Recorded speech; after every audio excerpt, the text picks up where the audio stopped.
today. I'm just having a great morning. I like this small group of the tour. It's very nice. My name is Shane. I'm going to be your guide for the glacier portion of the tour, bringing us onto the Athabasca Glacier. It takes about 20 minutes to get up there.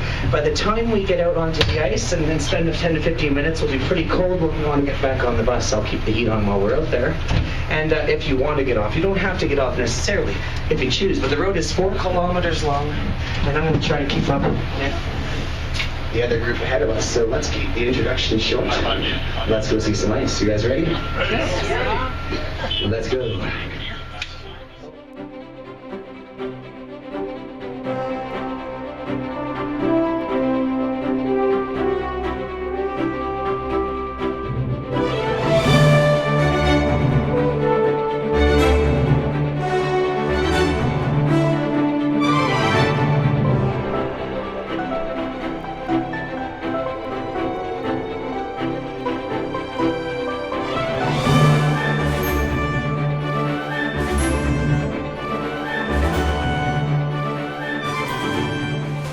This slope here has a 32% of a grade, or a 19-degree angle. So it's very steep. The work it's used for every day, which is to bring the happy, cheerful visitors down to the glacier's current surface. However, no worries, guys. These machines were specially built to handle this unique type of terrain. And it's a special feature to go down the hill at a slower rate. We call it transmission lockup. Together with the all-wheel drive of the machine and the force of the engine in first gear, what's happening with the lockup is the engine's trying to keep us nice and slow in first gear. But however, 20 tons of metal plus the weight of passengers, I've got to give a little bit of braking assistance.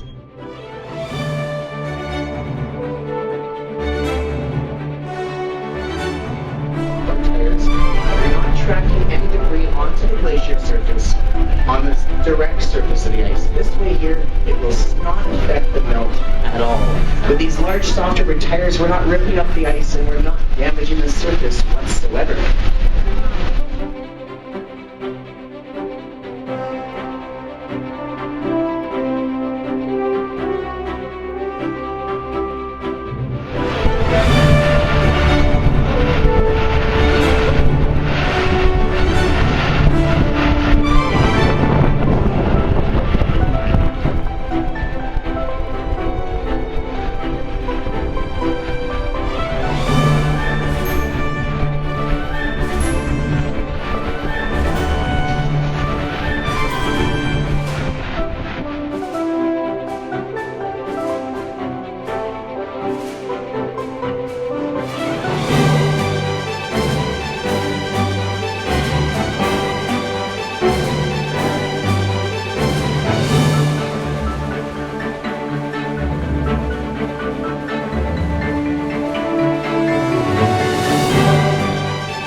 looks like she's heading to join the other one. So elk are called Wapiti in the local First Nations language, Stony. Wapiti means white bum. Okay, that white stuff is what the tree grows to protect itself from the sun. It has green bark, it is a living bark, and the sun can burn it. Okay, too much sun, photosynthesis doesn't go very well. Okay, so they protect themselves by producing that white powder. It feels like talcum powder. It's got almost a greasy feel to it. Okay, and they have tested the protection that the tree gets from it. It's about equal to us putting a 16 sun protection on. Okay, you can see also it's green. Guess what? If the snow's this deep and you're an elk, which is easier, gnawing on the tree or digging through the snow to get the grass?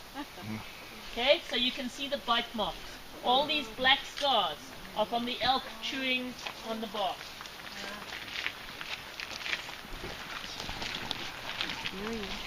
Okay, so this was where the coal mine was, right below us. Okay, and that is the side of that mountain. So basically straight down there is where the tipple was. Okay, there's another picture here. That's the view that we're looking at. What it looked like. It was a dirty, smelly, noisy place, and a dangerous place, especially if you were Chinese.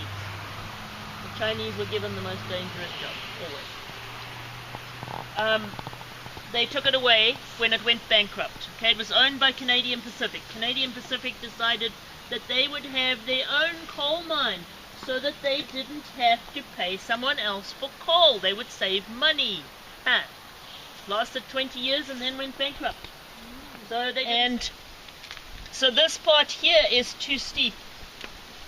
This part here is where they mined. So you can see the mine entrances were on that seam, or that part of the seam.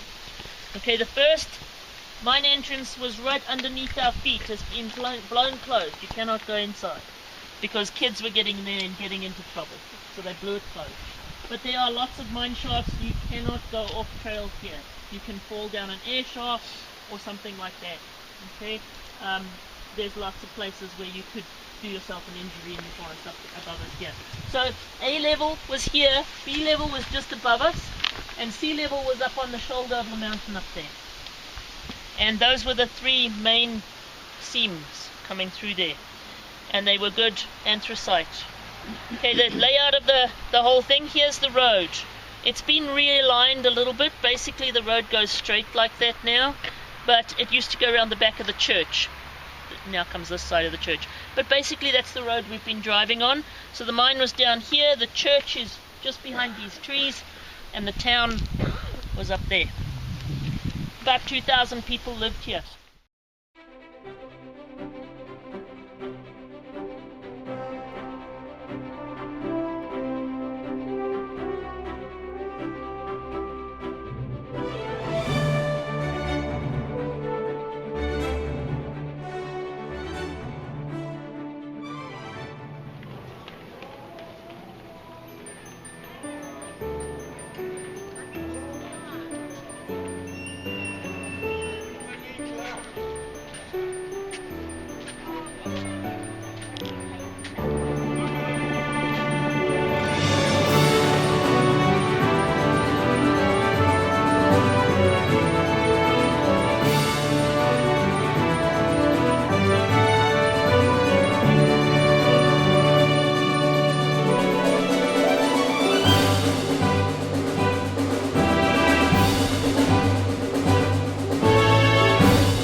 it's there. And then touch some.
It's like a super flag.